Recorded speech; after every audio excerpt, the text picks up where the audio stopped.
This weekend, tens of thousands of queer women will march down Fifth Avenue from Bryant Park to Washington Square Park for the New York City Dyke March. It's been around for over 30 years, and march participants wear the term dyke as a point of pride and a distinct identity. There's one identity that the march won't be proudly supporting this year: Zionist. Even though Zionism means vastly different things to different Jews, it's considered by march organizers to be akin to racism or transphobia. The sole Jewish member of the march's organizing committee, who had resisted the march's adoption of anti-Zionist principles, was kicked off of the committee 3 weeks ago. Nate Shalev left the committee earlier this year. I was part of the Dyke March for over a decade, and so it was very much part of my feeling of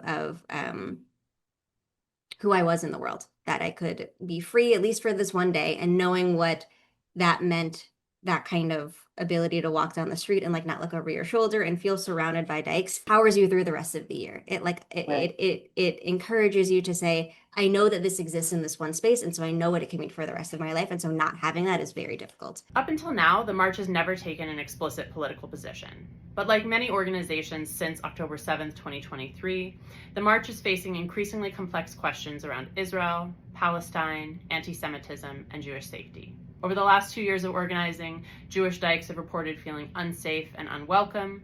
March organizers have published and then deleted a statement acknowledging October 7th. An original Jewish founder of the march was ejected, and an organizer of the march was doxxed. Current progressive frameworks don't actually allow us to talk about this issue in a way that's meaningful and in a way that actually helps people. It doesn't help Jews, it doesn't help Israelis, and it doesn't help Palestinians. It helps no one. Queer Jews are increasingly facing litmus tests over Zionism and LGBTQ+ spaces, which leaves them with a very challenging dilemma. What part of their identity matters more? What do they choose to define themselves by first? And more importantly, why should they even have to prioritize one over the other at all?